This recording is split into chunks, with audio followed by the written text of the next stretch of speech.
we're here in Bertha House, and I want to say a big thank you to Bertha for giving us the space and all the facilities.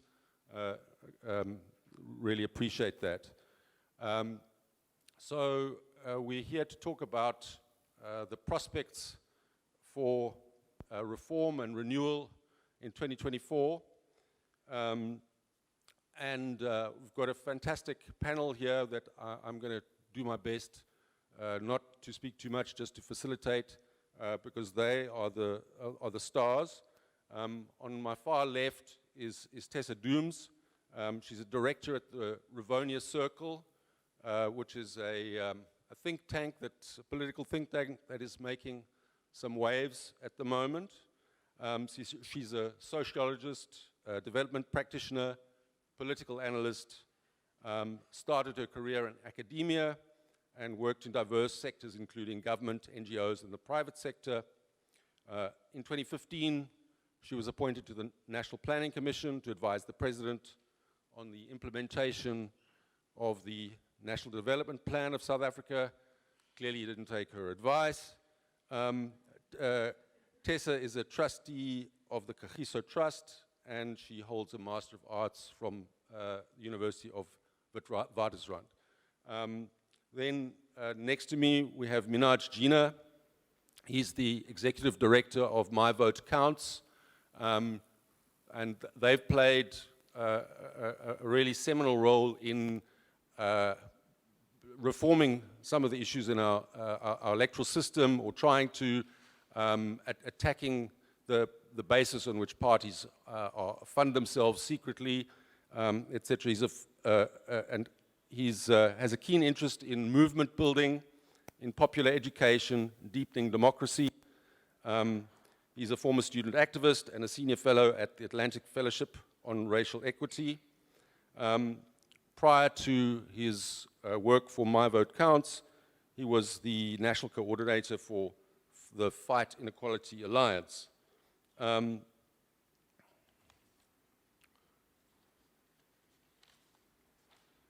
Finally, we have Dr. Sitembile Mbete, who I'm proud to say is a member of the amaBhungane board.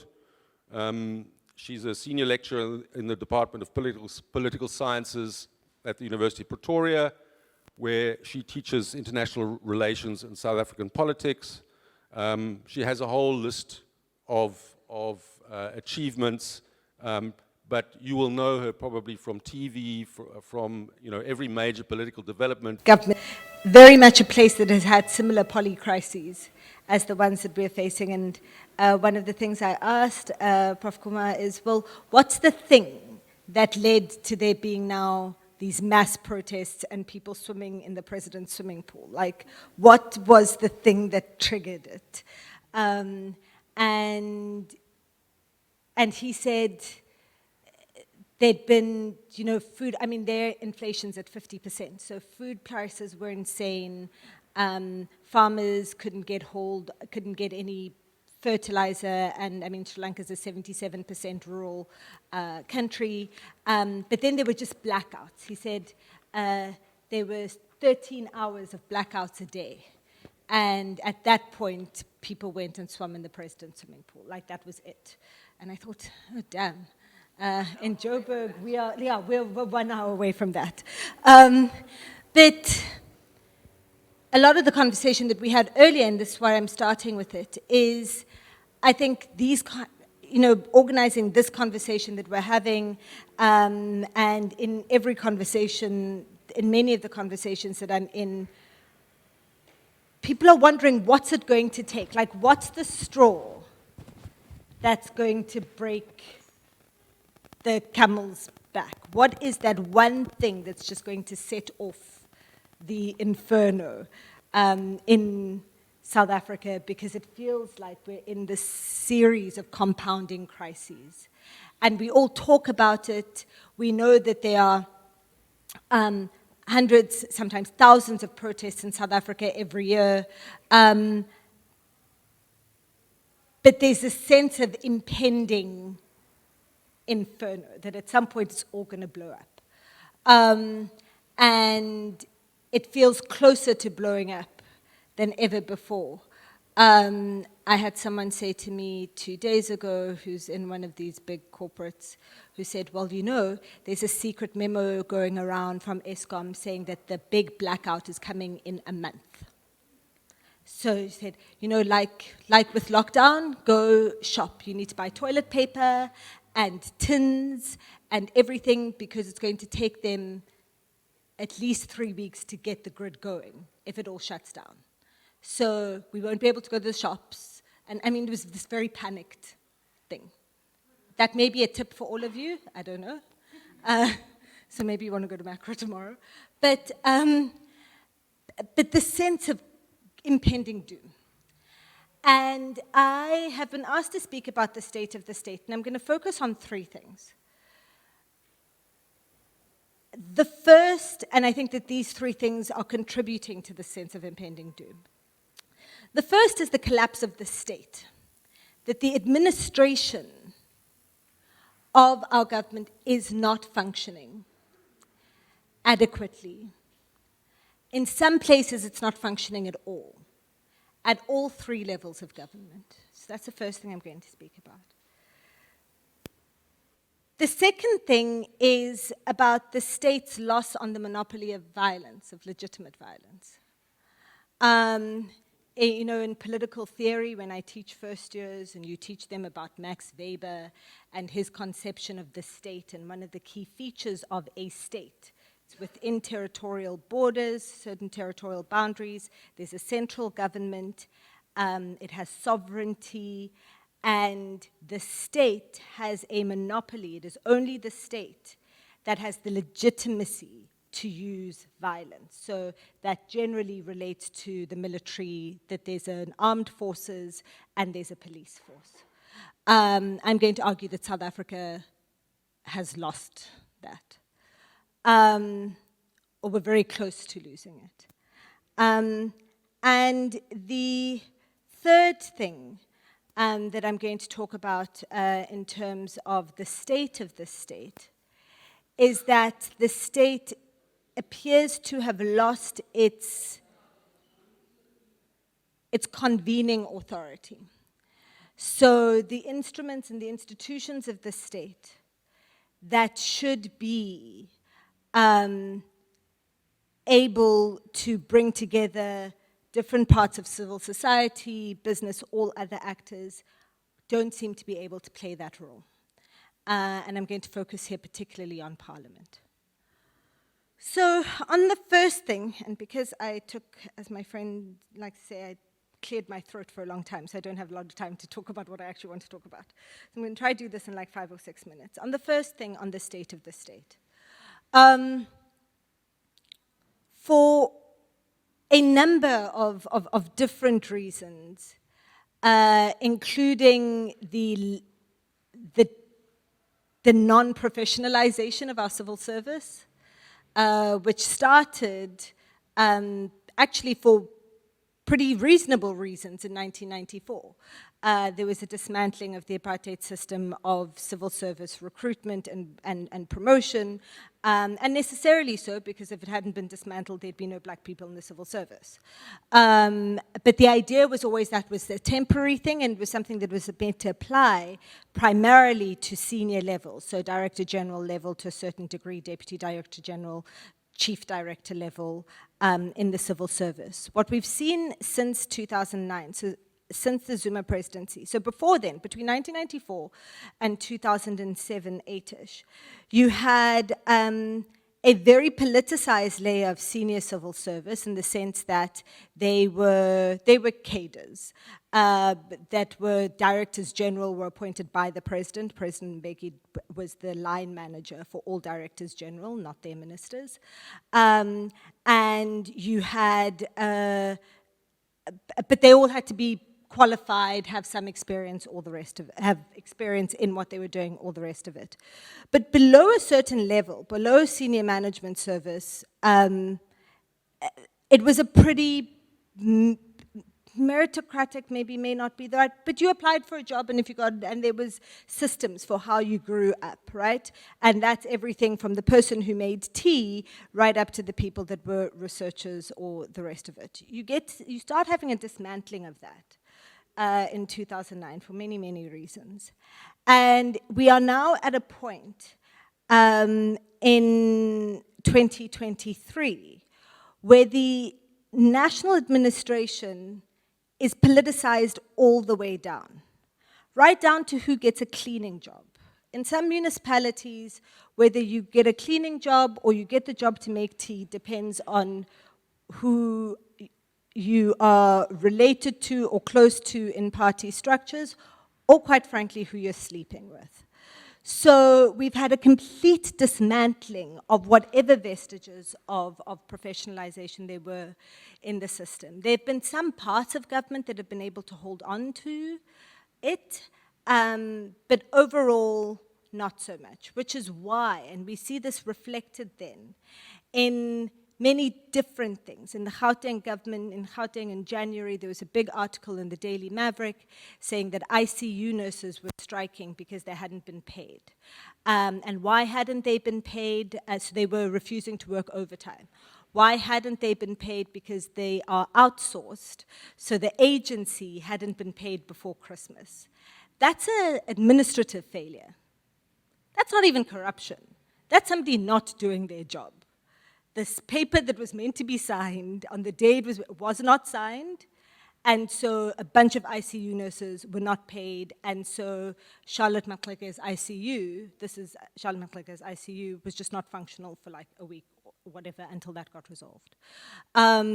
What we're seeing in the police, somebody was saying that the way in which promotion works in the police at the moment is that you're guaranteed to get promoted every 2 years regardless of performance.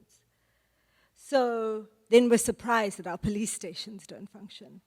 So there are these very basic levels of state capacity that are missing. And I say to civil society groups every time I speak to them is that you can litigate against the state all you want. You can win every court case. But there is not the capacity to do better in the state. And until we get interested in that, we're not going to get out of the crisis that we're in. We need to have a proper, and we need to turn this into a political issue. You know, the National School of Governance, Busani Ngcaweni, who is the principal of the National School of Governance, says a framework on professionalization of the civil service that's been accepted by Cabinet. But there's no pressure onto Cabinet to actually implement it. And until we all link the issues that we're dealing with, whether it's water or school sanitation, to the fact that our state is incapable of responding to the needs of the people because it does not have capacity. Until we link those two issues, there's no political pressure for anyone to do differently.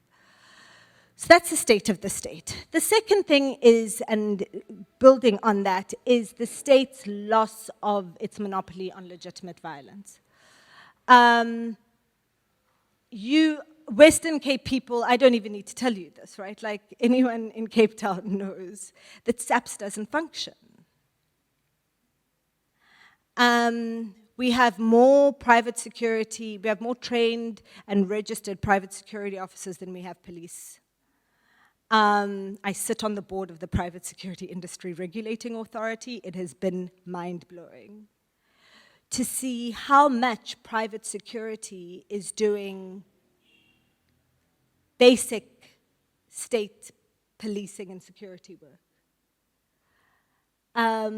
The report of the committee, the inquiry on the causes that was chaired by Prof. Sandy Africa on the causes of what led up to the July unrest in 2021 is so revealing about the lack of intelligence capacity, about how the first responders in pretty much all cases, were private security. So we have a bunch of private security corporations mostly, but also smaller actors, who are the ones who are keeping the state safe. And although there has been recruitment of new police officers, the training is completely inadequate. And the same issues that we see at other levels of the state in terms of the lack of professionalization and administrative capacity are playing out. And so, which is why we are seeing then this increase or a more brazen, I mean, South Africa is a gangster state, it always has been, you know, that whole thing, Paul Kruger was the original Mr. 10%, you know, like it always has been. But we're seeing an increasing brazenness of organized crimes, interference in governance and in the basic running of the country. Then I'm going to finally end with the crisis for me of the state's ability to convene all different actors. How long has President Ramaphosa been speaking about the compact, the social compact? The state has not the ability to put that together. And Parliament, for me, in the last 3 years, we haven't been paying enough attention to just the weakening of Parliament. And to my mind, and having, when I was a baby intern working with Stefans and other people, there were some excellent parliamentarians from all parties. Parliament as an institution worked. It no longer does so. There was a vacancy in for the Secretary of Parliament for 7 years. We finally have one, George, and he's great. But he is rebuilding a very broken institution. I think the Parliament we've had since 2019, parliamentarians from all parties, it's been the weakest one. Parliament basically checked out in 2020 with COVID. And so the kind of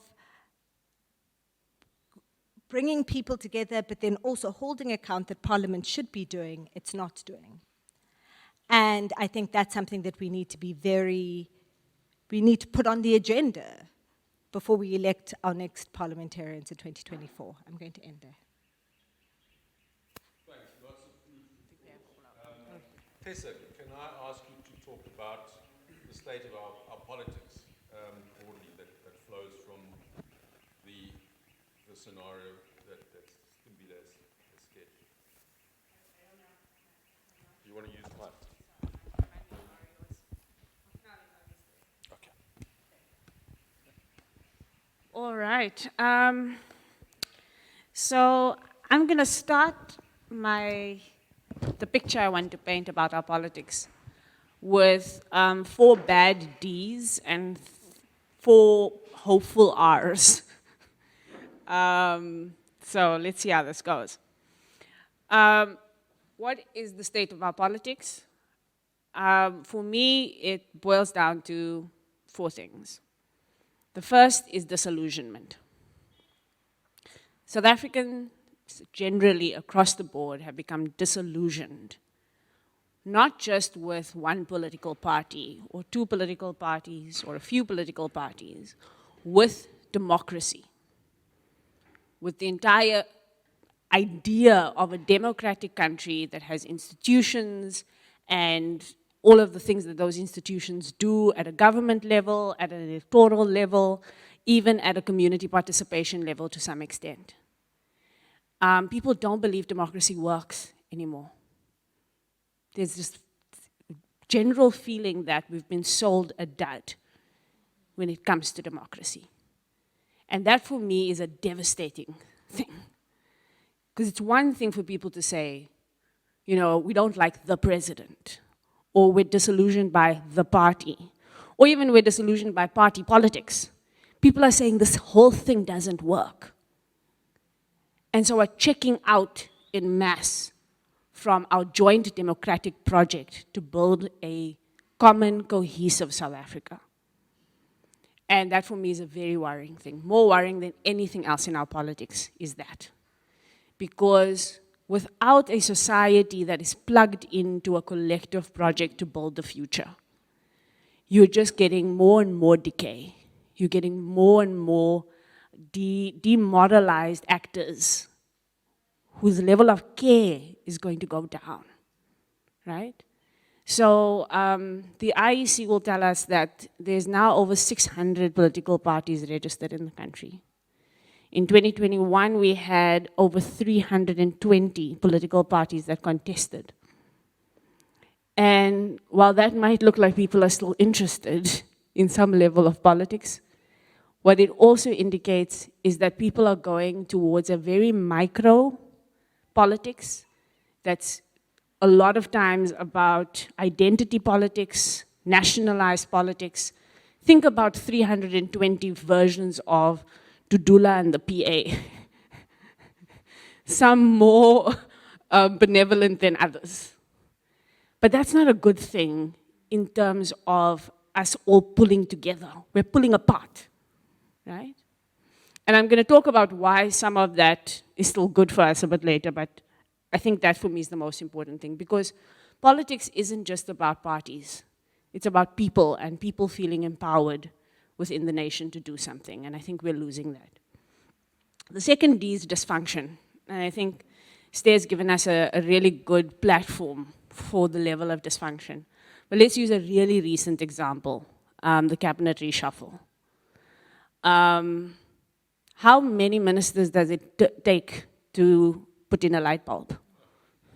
We really don't have the answer, right? We don't even know what the point of that level of political power is anymore. Because literally, it's a free fall. It's like, I have no clear sense of what this administration is trying to do at a level of political vision and direction, and what these different people are meant to be doing, right? We are actually proliferating the problems when you have a cluster of 5 ministers responsible for economic policy. That's where we are. There are 5 different ministries that are all supposed to be building the economy. But each of them has got a political principle that's interested more in their own political career than a collective vision. And you have a president that is fairly checked out. So our dysfunction politically is really high. And then you take that and cascade it down. By the time we get to municipal levels, the level of our politics at the municipal level is not only lacks professionalism and capacity, it's just deadly. People are killing each other to be councillors to get 10,000 rand a month. That's where we are. And so there's a dysfunction about our politics that we need to reckon with. Another part of that dysfunction that I'm sure Minaj will touch on is the sense that we have representatives, political representatives, that represent no one in particular. They represent themselves at best, they represent people, in their circles, but they have no reason to believe that they represent the public. And so the public doesn't have a relationship to its representatives. I remember just before the 2021 election, we were doing some political education engagements, and somebody in a township in Johannesburg said, I don't want to vote because what happens if I vote for this councillor and this councillor decides that they're just going to disappear out of my community, they're not going to do their work, and then I'm stuck with them for 5 years, and there's nothing in law that gives me the power to recall them. And that's a basic thing. That's a basic thing where people just don't feel represented. And so there's a dysfunction in our politics. The next is that we're demobilized. Now, one of the things I love about South African communities is that we've kept going at community level despite a broken society, right? So a basic example in African communities is weddings, funerals, and stokvels. People organize. And they organize for those 3 things like you'll never see in a relative of mine, a cousin of mine, passed away last year. And I watched his community in Ennerdale mobilize to bury him. And the question I was left with was, why didn't we mobilize to keep him alive? Like, we're not mobilizing for change, but we have the capacity to.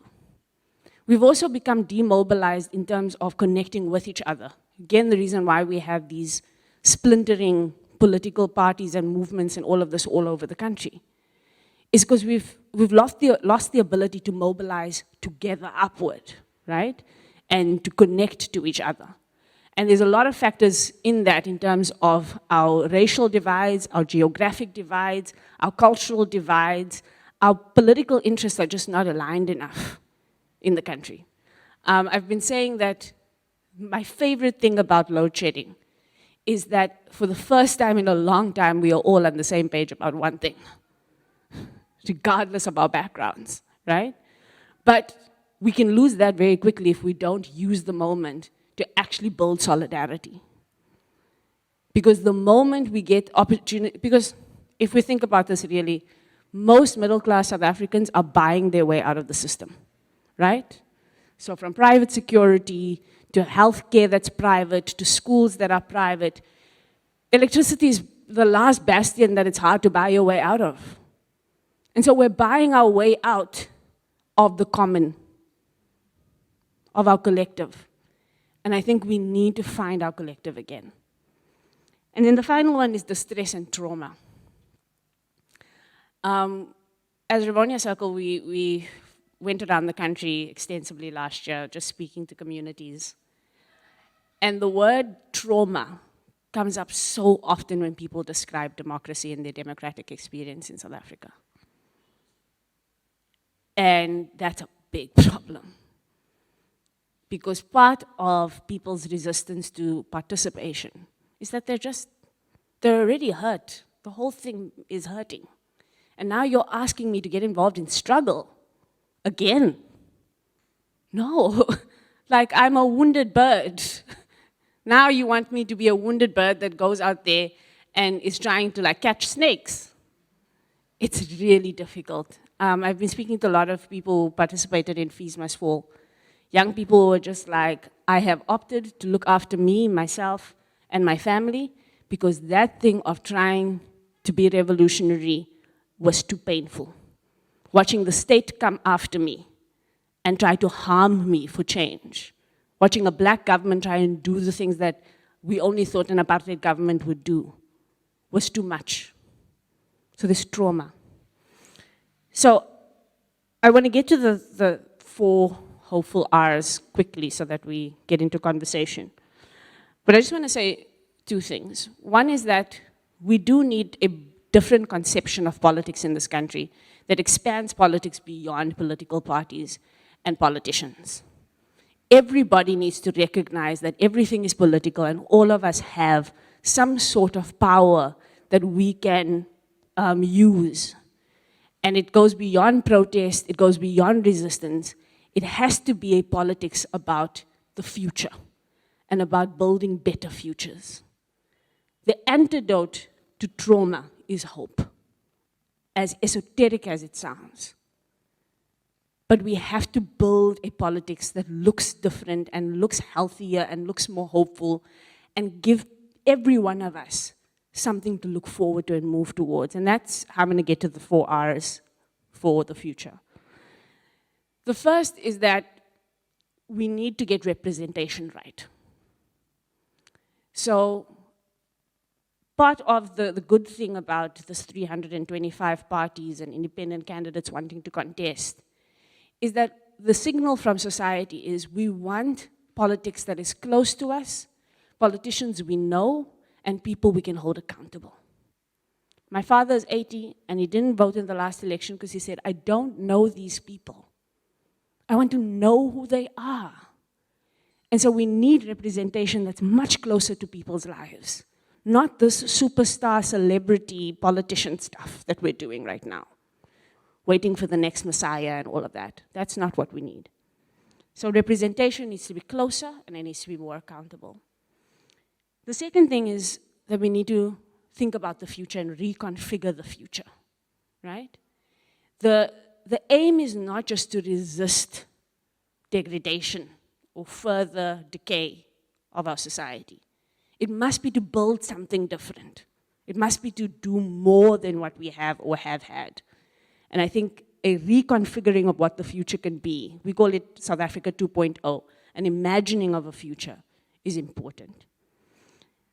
The next thing is we need to have a conversation about reform and revolution.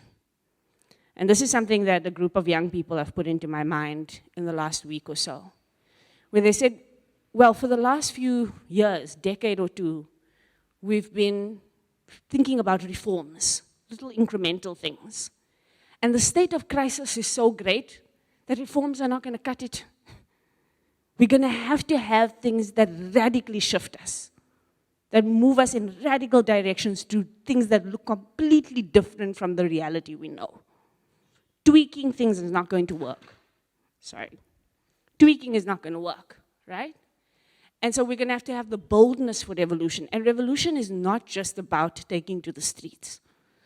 And again, I think Manaj will touch on this when we look at examples around the world of where we've seen, the Brazil moment and, things just going woof, woof. We need that. People need that. All of us need something radically different from what we're experiencing right now. But whatever revolutionary ideas we come up with, need to channel our energies. It can't just be, random riotousness. And the channeling of that energy is my last hour, which I call radical solidarity. My greatest appeal to especially us who have some level of privilege in the society, and I say all of us in this room because your ability to get here says that, and that's hard for me to even say, but it's just true, is that we're going to have to realize that every South African problem is my problem. And that I don't have the option of tapping out, even if I realistically could. Because particularly as a black person, even if I tapped out and left, I assure you my black tax is still going to keep me connected to the country in some way or the other. Let the July 21 riots remind us that if the whole does not hold, it doesn't matter how privileged you are, your life won't be good in this country. So we need radical solidarity and commit to solving problems that are not our own. So that's where I'll end for now.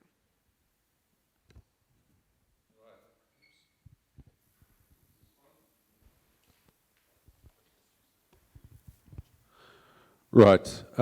Just over to Manaj to talk a little bit about the structure of our politics, the rules and regulations, the changes, and how some of those help or hinder the kind of change that we need and that Tessa's talking about. Over to you, Manaj.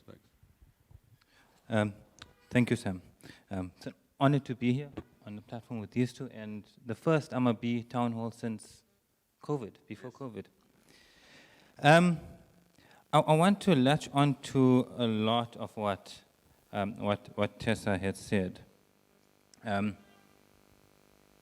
through her talk, especially what she said at the beginning. So Tessa spoke about one of the fundamental crisis in this country is a disillusionment with democracy. Very few people in this country trust democracy, and most people in this country would opt for a dictatorship if they were to receive services, etc. There's also a serious mistrust in institutions. As our institutions fall apart, the judiciary, the state-owned enterprises, parliament, president, people lose trust, and there's a serious mistrust in the state and all arms of the state, including, for example, the IEC, one of the functional state-owned enterprises that's holding elections, and we can't afford to lose elections, and we're seeing mistrust in the IEC, we're seeing attempts to undermine the IEC. That's going to worsen in the next few years. And I think the third important thing that this crisis, this polycrisis has brought about is a discrediting of forms of progressive politics, politics that speak to collectivism, politics that that allows us to imagine a new society, one that's rooted in a distribution of wealth, one that's rooted in solidarity, etc. In fact, it's forcing people to retreat and to isolate. And I'll come back to that a bit later. I want to touch on a few important moments before I speak about the politics of it.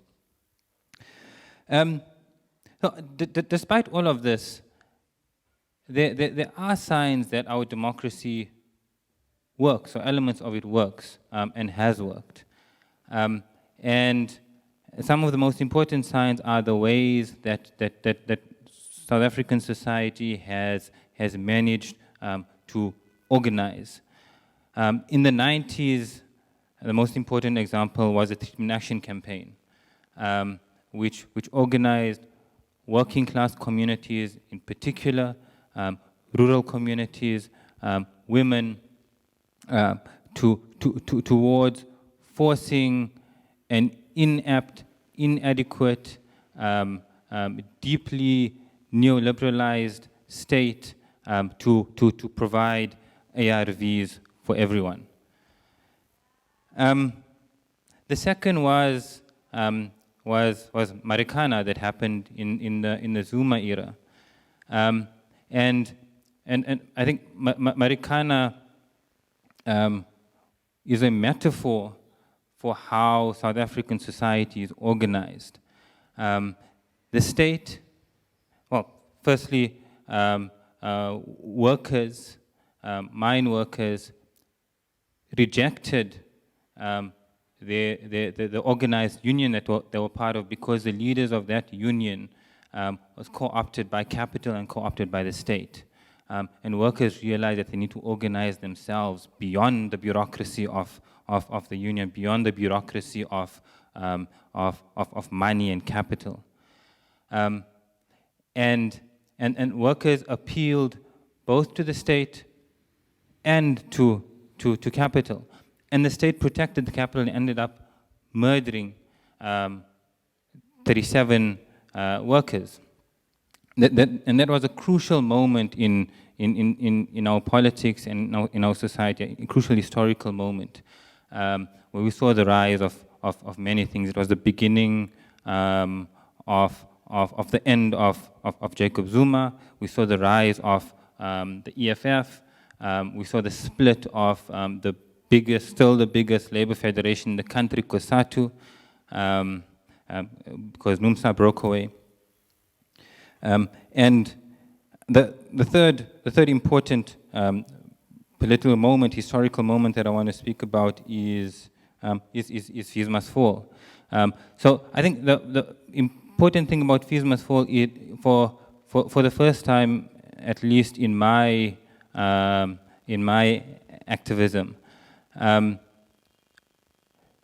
people who represented a very small sector of society, students, but a sector of society who others listen to, who the media listen to, who plays a big role in defining politics, organized with workers, with cleaners, etc., in order to push for not small university-based demands, but broader demands. The students of 2015 and 2016 forced South African society to put the way we think about the world on trial, and to reimagine a new world.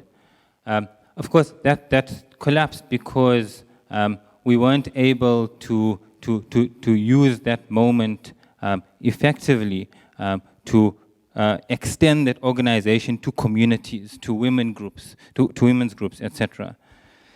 And then the other crucial moment is 2021, July 2021, the July riots, which was sparked, of course, by the arrest of Jacob Zuma. But but developed a mass character afterwards. Developed a mass character that was fueled by hunger, that was fueled by poverty, that was fueled by mass unemployment. Again, we saw, like we did with the Fees Must Fall movement, we saw a crisis of political imagination. We weren't able to use the mass character of those riots to organize towards a better society. And that became incredibly violent and incredibly unsustainable.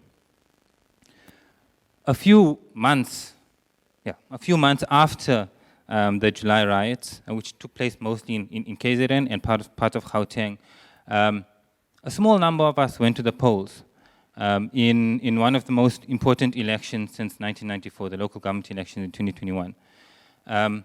And those elections told us three things, showed us three things about our society. The first is we saw the lowest voter turnout in the history of our democracy. Only around 28% of eligible voters actually went to the polls and voted, 28%. The second thing is that the ruling party, the governing party, Former Liberation Movement, the ANC, whose politics is rooted in patronage networks, for the first time lost its national share of the vote below 50%. And the third thing is these things gave rise to largely unstable coalitions across the country. And all of this speaks to a very serious political crisis, which has a few characteristics. The first is that it shows us, if you look at how people voted and why people didn't vote, in the main, in the areas where people didn't vote, it's people who would ordinarily vote for the ANC. So it's former ANC voters who didn't vote, firstly as a rejection of the ANC, secondly because they'd rather stay at home than vote for any of these other guys. That's so there's no alternative. There's a hole in our politics that needs to be filled. And we don't see any alternative in our current politics. We have the Democratic Alliance, which is becoming more and more a right-wing ethnic party that represents a very small minority.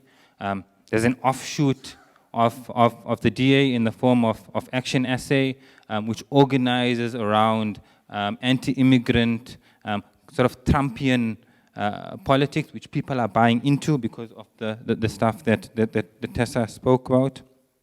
And then you have the cruder version of the ANC in the form of the EFF. There's no genuine, sustainable political party or even politics that represents the aspirations of majority of people in this country. And that's the crux of the political crisis. But all these things, I think, does present opportunities, and I think two main opportunities.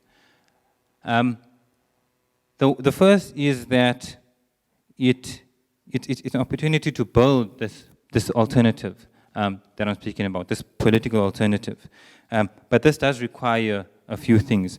I'm not going to repeat a lot of them because Tessa spoke to them. The first is organization, and organization from the ground up. And a lot of this has happened, and a lot of this is happening in the form of Fees Must Fall, in the form of many successful labor movements, in the form of the mining affected communities united in action, mostly in the north of the country, Abahlali Basamjondolo, which organizes shack dwellers, the biggest social movement in the country, equal education, which organizes learners from across the country, and community movements. Tessa spoke about how communities organize. Community movements and community organizations and religious organizations. So any such political alternative needs to be a coalition of all these structures, and needs to organize behind a minimum program, behind an imagination that's progressive and that all these different structures can agree to. And this coalition needs to do a few things.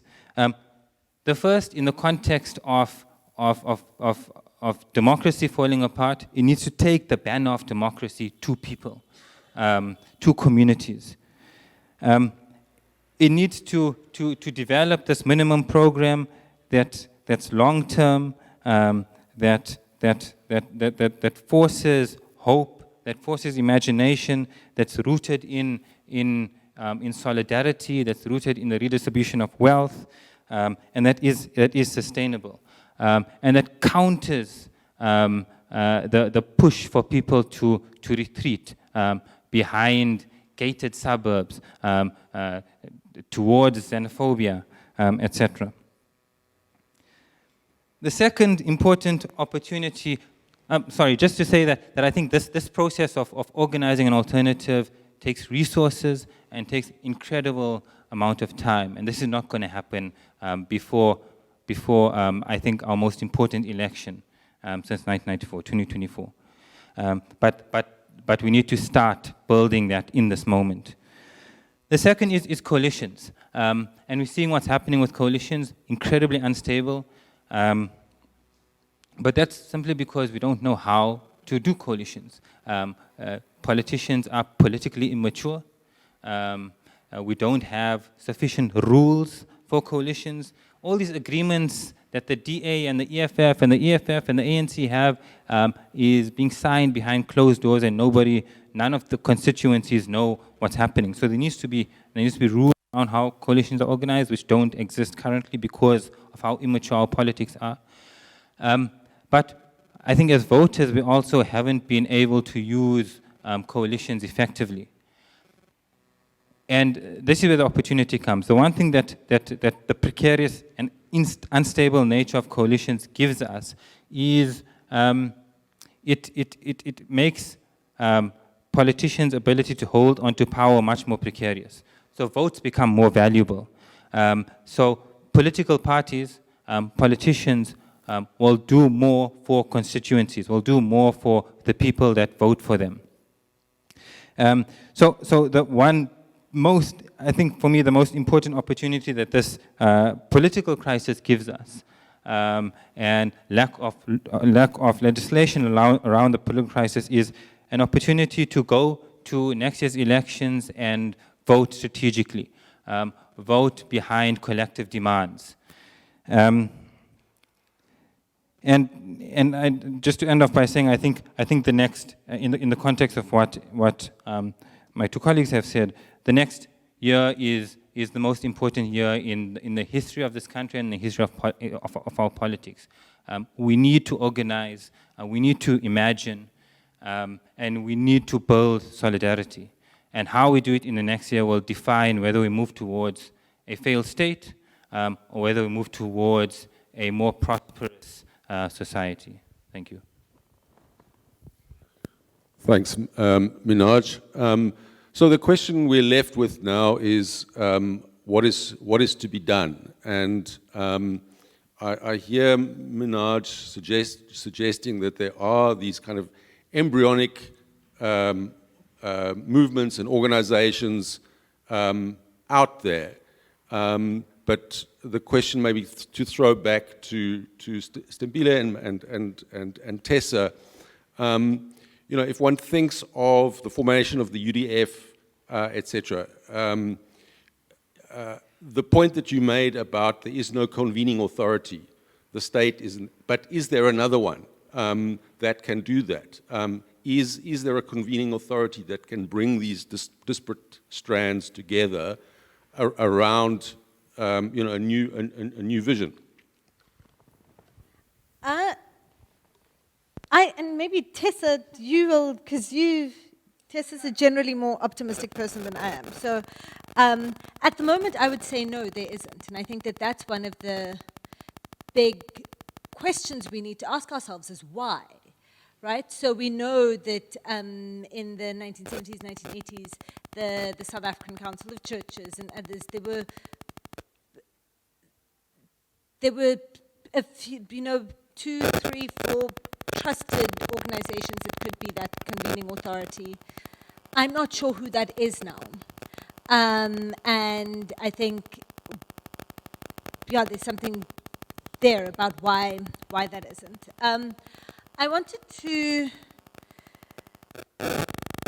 say, though, that so what Tessa was saying around the radical solidarity, and that load shedding is that issue that everybody's experiencing. I think our discourse around it, though, is missing the solidarity. Because there's some people who've been load shed for the last 16 years. Johannesburg is having issues with water because the load shedding is affecting the pump system. So the Vaal Dam is full, it's overflowing, but we can't get water from the Vaal Dam to the reservoirs into people's homes. And like in suburbia, I live in Parkhurst, so like dramas all the time about the water. I am supervising a PhD student who is from a town outside, see me, I grew up in Joburg, so I also forget things, Lichtenburg, in the northwest. Her brother was born in 2000. They haven't had running water in their taps at home since 2003. So her brother has never lived in a house until he went to university. He'd never lived in a home. And these are, her mom's a teacher. We're not talking the poorest of the poor here. Her brother started living in a place where you opened the tap, and the water came out whenever you opened it, when he went to boarding school. So there are places in this country that have been in load shedding, that have been water shedding constantly. And I think that those of us, or those parts of our society that are experiencing this now, are not approaching it with enough humility about yes, we want everybody to struggle together, but actually, this is almost the last stage of the dysfunction that it's affecting suburbia. And we need some basic acknowledgement of that in order to then be able to build a solidarity. And so whoever would convene, I think, would need to put that on the agenda and something to think about. But the second thing I want to say, and to Tessa's point around the privatization of our lives, a friend whose cousins are very wealthy, and these are black people, so executives. She had her nieces and nephews, and this friend is, she and I consider each other the same class, right? And I'm an academic, I'm fine. She had her nieces and nephews over at her house, and she had load shedding, and they were shook. These are 10, 11, 12-year-olds who are like, what's going on? Where's the solar? Is your inverter broken?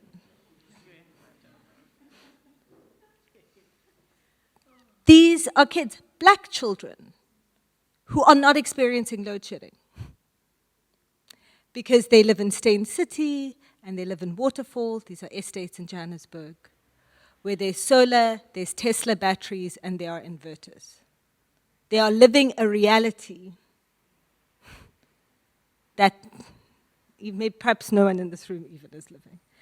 And so that's become our default solution to things, right, is to privatize as much as possible.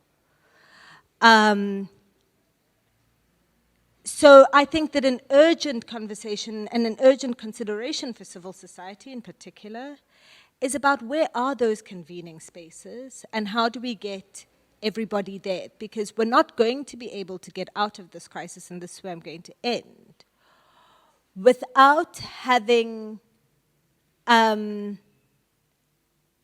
at least some of those with resources see themselves as citizens of the country. Because as Minaj says, organizing takes a lot of money. I mean, I'm not going to dress it up. And we need to have at least some of those. It's never going to be all of them. Care enough to be able to join in with the communities that they need to in order to start imagining differently and imagining different futures. Stacey, do you want to respond to some of that? Yeah. And the last thought that went through my mind is going to be a problematic one, but let's start there. So I've been known to say in the last few months that the two things that we need most urgently to organize better is a new UDF and a Black AfriForum. So if you want to know who's best placed right now to convene society, it's Afrikaners. Afrikaner nationalists have been organizing the whole goddamn time and are like just replete with examples of what their organizing gets them, right? And part of that is banding together around ideas, but also banding together around resources, right? And so I say that with a heavy heart, but that's kind of where we are, right? It's the reason why FF Plus is on the rise, not on the decline in this country.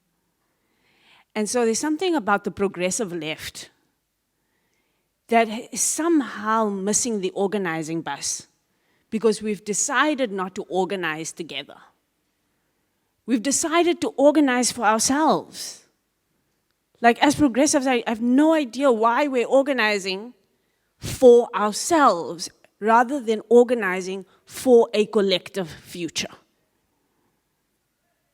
It's weird that when people have bad intentions or bad politics, and we've seen it around the world. We've seen the Trump wave of people with bad politics just organizing and organizing and organizing. We saw the Bolsonaro moment of people with poor politics, man. Politics that's not for everyone. But they organize. And I think we need to really assess how willing we are to organize together in progressive spaces, especially across class lines. Especially across class lines. Because the resource question, guys, every time I speak to people who organized during apartheid, they go, you don't need money to organize. And I'm like, Oaks, I don't know what you're talking about, but you need money to organize. Especially in a country where so many people are poor and unemployed. People are having to make a decision between whether they organize for what is right or whether they just survive and feed themselves and their families. And what we've done over the years is we've left the most difficult of organizing, the most taxing of organizing, the most time and cost resource intensive organizing to the most marginalized in our society. When we ask the question, who's going to go to the streets, it's the people who don't have the time or the money to go to the streets. I can tell you now, this city is known for protests. But getting taxis to get people to go to a protest costs somebody money. And that's because those people aren't going to be able to pay for that taxi themselves because they have to feed themselves or their children from a base that's very low. So progressives, if there's going to be some kind of outcome here, all of our neighborhood watches, SGBs, all of that organizing we're doing, we need to put it onto the same pot, right? The last thing I want to say about this is it's not that we need to wait for who will convene us. We need to also start asking, what will we convene about, right? And so a friend of ours in CU4 in the US says we need to decide, especially in light of an election coming up, not who's going to be on the ballot, but what will be on the ballot. What are going to be the issues that we are going to make the prize around which we organize and around which we choose representatives? You start saying to representatives, these are the things that we care about, and if you don't care about what we care about, you don't get our vote. And those who get our vote will do so because they care about it, and if that means we have to put ourselves on the ballot, we will. But we need to start deciding what we are organizing around, and I think that will help us organize better in this moment. Just to Tessa's point about resources, I don't think we've understood and really grasped as a country what our unemployment rate is doing, what unemployment is doing to the social fabric. I talked about churches. Workplaces were places of organizing. There were factories. I mean, all down here. When I used to come to Cape Town as a kid in the late 80s, there were factories all on these roads and going into Salt River and into... that's not there anymore. And people used to meet and organize and politically influence each other at work. And so when 70% of young people are unemployed, when over 60% of that 70% of unemployed young people says they have to choose between looking for a job and going to an interview and eating, there's no excess. When you're not getting a pay packet on a Friday, and my grandpa used to get his pay packet on Friday and then could take out a R5 note to put away for a something. When you're not getting regular income, it's really hard. There's no excess. We've got a huge chunk of our society, and the ones that we're placing the burden of organizing on, who have no fat, like there's nothing. There's not even a basic. There's the 350 if social development is giving it to you regularly. And so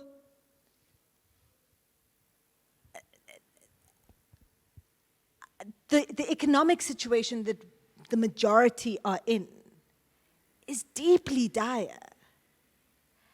And we've seen an increase in the difference of earnings between Black South Africans and white South Africans. If you take off the 10% of Black South Africans that have gained the most between 1994 and now, if you take them out, there's been so if you include them, there's been a decrease in income inequality between white and Black South Africans.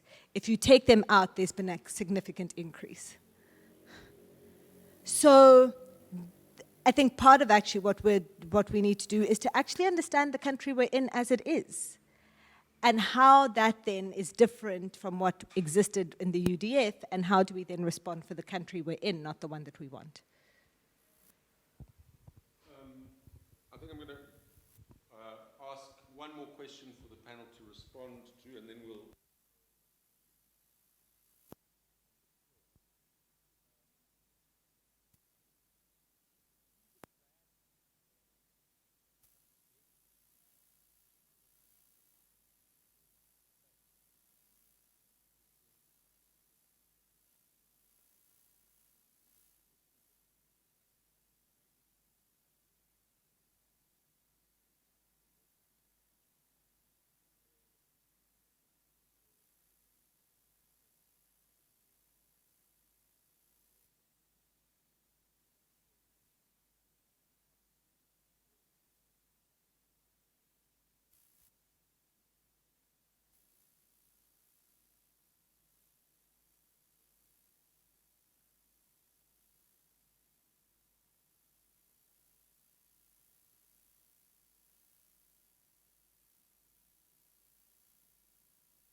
to the court, you must force the government to intervene. The question is, why does government not see some of these threats to its legitimacy and act on them? Why didn't it send in a company of soldiers to take over the town again? Because essentially the town is being run by gangsters, and that process is rippling out through our society. Just some questions about and reflections about the. You talked about the vacuum at the center of our politics, but there's also a leadership vacuum. Somehow, again, from the churches, from traditional business rather than sake liga, from the business community, from those who have some investment in the society functioning. Why are they not getting involved? Okay, I'm gonna speak to your question by bringing back the conversation on organization. So I think there is organization and there is leadership, but it's not where we want it to be. I'm gonna out myself a bit. I live not far from here in an area called, you are from Cape Town, in an area called Wynberg. Upper Wynberg, so the white part of Wynberg. I'm from Joburg. I've been living there for 8 years, so it's shocking to live in a place like that. And I'm part of a neighborhood WhatsApp group. Very, very organized WhatsApp group. And it seems like the purpose of this WhatsApp group is to keep black people out of the area. And I mean, this is really, and they do it very well. The supposed pretext is we need to protect ourselves from crime. Crime is on the increase. SAPS is not responsive. Anyone who doesn't look like us is probably a criminal. And I'm not making this up, but people with darker skin than me can't walk on the streets of Upper Wynberg without being harassed by an ADT security guard, because of how well the community is organized. If somebody like that does walk on the street, a message immediately gets sent in the WhatsApp group. Everyone within that area posts the video footage of where that person was. This happens within 5 minutes. And the ADT security van is then forced to escort that people to that person in. And in every single case, I've been living there for half a year. In every single case, it was somebody who was recycling or somebody who was walking to work, but they've been harassed and escorted out of the area. So there is leadership and there is organization, but it's right-wing leadership and it's right-wing organization, and people are and the crisis is forcing people to retreat and to isolate within themselves, within their communities, within people that look like them, are of the same classism. It's not just happening in white areas like Wynberg. It's happening in the form of xenophobia. If we look at Operation Dudula, and I think one of the problems on the left is that we've been unable to provide real solutions to the crisis, whereas the Upper Wynberg Community WhatsApp group has a very simple solution, an easy solution to crime. You keep black people out of the area. And it works. Crime is probably decreasing in the area, right? And Operation Dudula is saying that foreigners are taking your jobs, and in the crisis of unemployment that we've just seen has worsened drastically.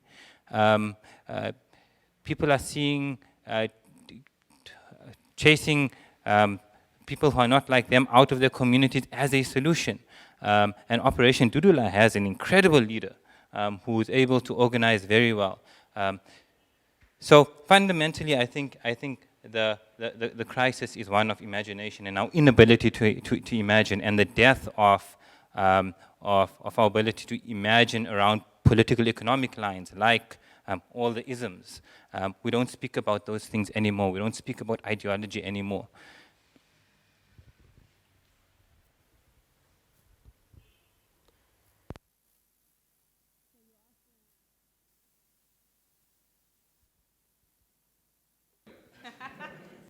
So you're asking about the state and why the state is not functioning in the ways that it should to just do basic things, because it doesn't have to. There are no political consequences to a failing state for those who make it fail. Both the professionals in the system who are not only ill-equipped for their jobs or set up for failure, but literally will still get a promotion at the end, right? So there's no consequence and there's no political consequence. And that's the problem. There are no consequences. Now, who metes out consequences in a democracy? It's not, the politicians are not going to mete out consequences on themselves. The population, the polity has to give out the consequences. There must be a consequence for bad. So if I go to a upper class restaurant and somebody gets bad service, it's not the manager that then notices there's bad service. It's the customer that goes, hey, sorry, sir, sorry. Do you understand what I mean? That's how it works. And the polity in this country, we have stopped requiring better, and we've stopped meting out consequences for poor service, right? At this point, in our best forms, we go to strikes, to protests, and I was saying to somebody today who was saying, you know, there's a health strike happening, you know, should that be allowed? Should nurses be allowed to strike because patients are suffering? And I said, well, a nurse striking would matter if the politician cared that people were dying, but the politician doesn't care that a nurse not working is going to cause somebody to die, and so it's a lose-lose for the nurse and the patient. Because a caring politician would go, wait. Let me attend to your issue because people are dying. But because you don't have that and you have a politician that has no consequences, that's why we have that problem. And so we must start meting out consequences. Part of meting out consequences is about us reclaiming government. We must stop calling government their thing. That somebody else has, the ruling party governs and they have, no, it's our government. It's our government, it's our laws, it's our infrastructure, it's our resources. And this idea that we can just like build a society outside of a government that functions is nonsense. It's irrational, and it's part of the reason why we're in the problem that we are in. We cannot give up on government. We cannot give up on fighting for state power. We just can't afford to do that. The only way you do it is by just bunkering down, doing this kind of small, micro, personalized bunkering in of yourself and your family and your community. But you don't have a country. If you don't have a country, it doesn't matter how much you protect yourself, at some point the bottom is going to fall out. And so we must not give up on the government, we must not give up on the state, we must fight for the state, for the resources, for the laws of this country. We must fight for the state. We must not give it up to politicians who don't give a damn. Can we throw it open to some questions? Can I just say one last thing? Afrobarometer, their last survey in South Africa 2021, asked a number of questions on citizenship and participation. Just some, in the past year, have you done any of these things? Would you do this if you had a chance? Attended a community meeting. There was 20.7% that said several times, but the majority said no, but I would do it if I had the chance. That was 28%. But here, spoken to a local government councillor about a problem in the last year? 66.6% said never. Spoken to a member of parliament in the past year to give them your views? 93.9% said never. Spoken to a political party official to give them your views? 82% said never. Spoken to a traditional leader? 73.6% said never. So, to Tessa's point, those uncles and aunties don't feel any pressure to be responsive to any of us. And the problem is that the people that are the most insistent on speaking and trying to hold accountable through the protests are the people that it's easiest not to listen to and it's easiest to ignore. I remember when when we were doing the Right to Know campaign, organizing in 2010, and when we were organizing communities from Delft and other places, and I said to them, why are you guys joining? I said, they were all, well, this is a thing that's important to the media, the secrecy bill. It's a thing that's important to the media. So if we're with them on something that's important to them, then maybe they'll come with us on the things that are important to us. Because usually we need to burn something to get the media to cover our issues.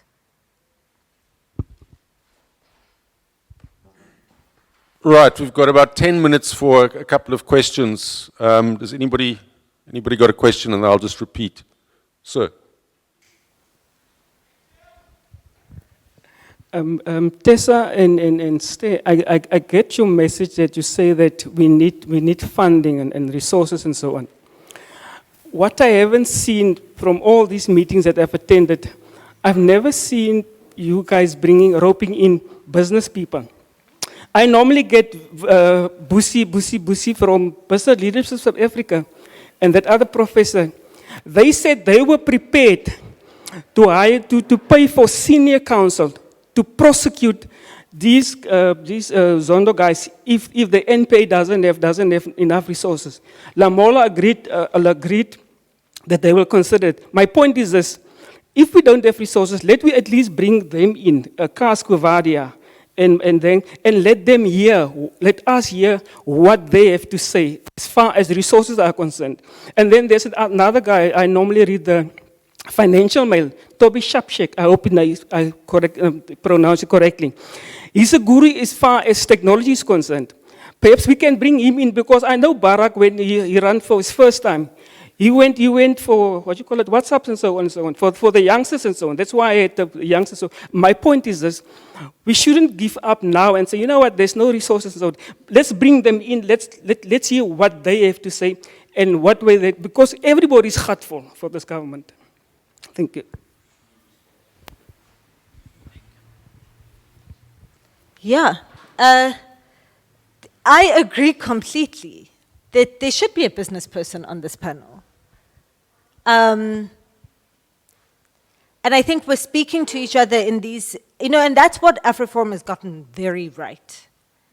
And that broader solidarity movement, because it's a whole movement, right, with the unions, with the civic education thing, and with the business people, with the academics, where they're all organizing, and they don't all agree all the time, but they're all having conversations together. Here, I think we're a bit icky about the business people, so we don't invite them to things, but actually that should be here. That's who should be here. And they're just as frustrated as the rest of us in terms of what's not happening with government. And yeah, so I think it's to the point that you're making around that convening, that it should not just be convening like-minded people.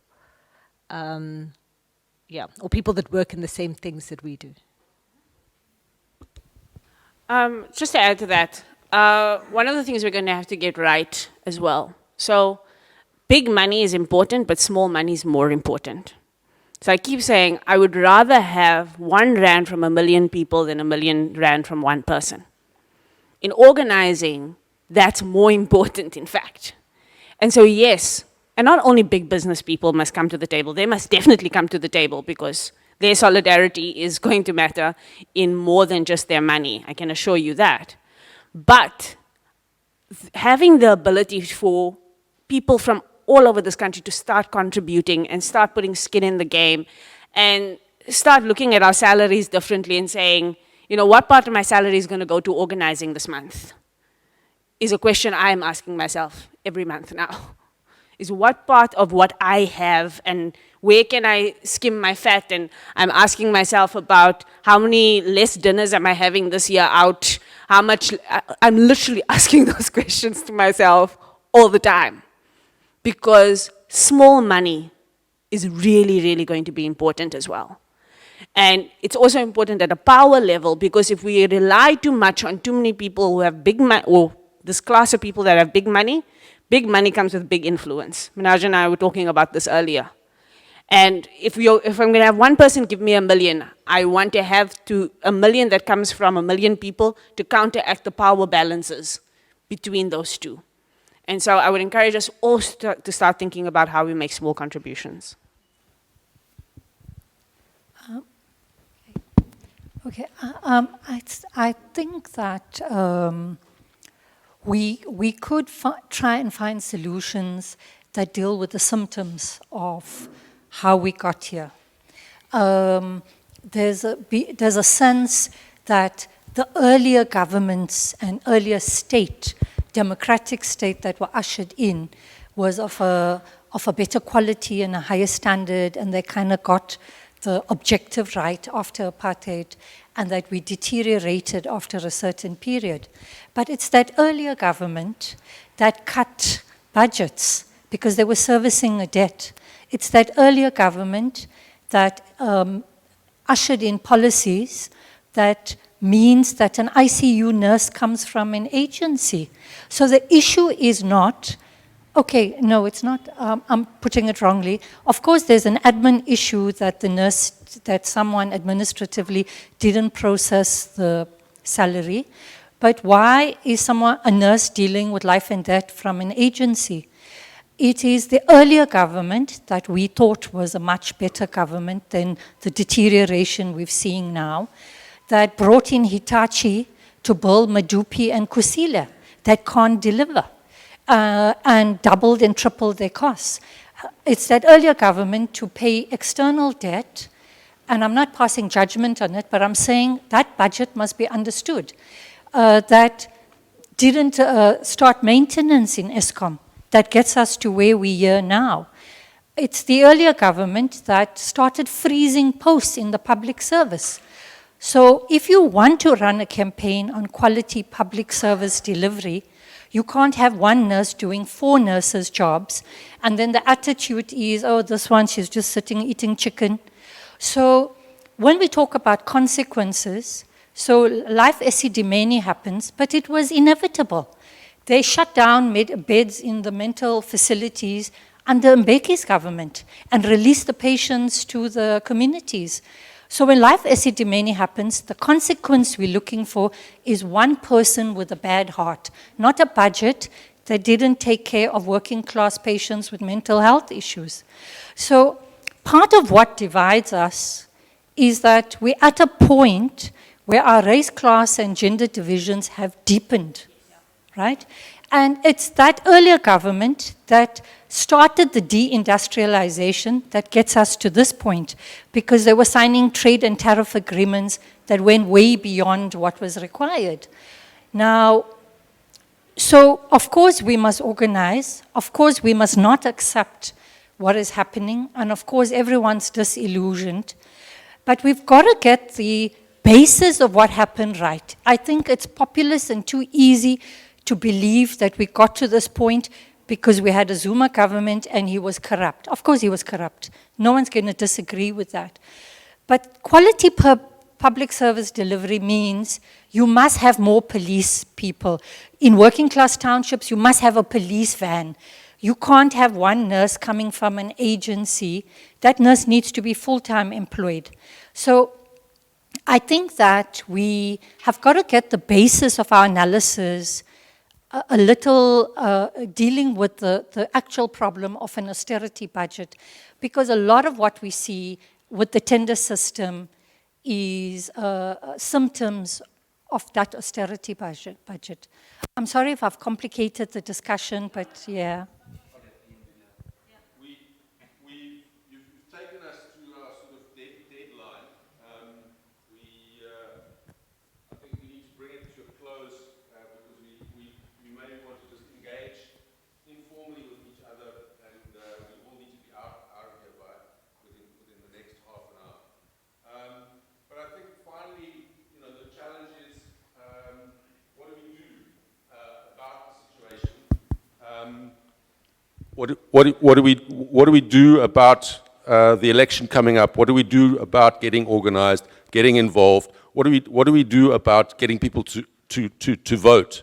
What do we do about getting people to come together around setting an agenda for politicians and working out the ways in which we hold them accountable? I think what the picture that has been painted is the loss of accountability, the loss of any consequences in the whole system. And we have to think about how each one of us re-injects contribution in terms of the radical solidarity that we need, but also steps up to demand consequences, to enforce consequences, to call out people who are taking advantage of the system. Thanks very much, all of you, for being here, giving your time. And I'm sorry that Bertha is an alcohol-free space, so we can't mingle and have a drink, but we can mingle and have some juice and water and catch up and compare notes. Thanks very much for coming.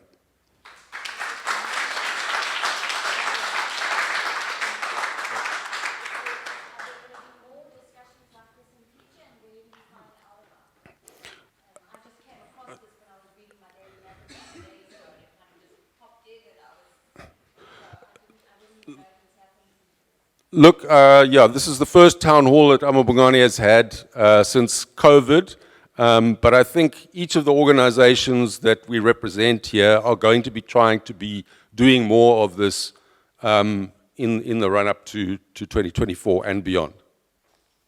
So, look out. Thanks.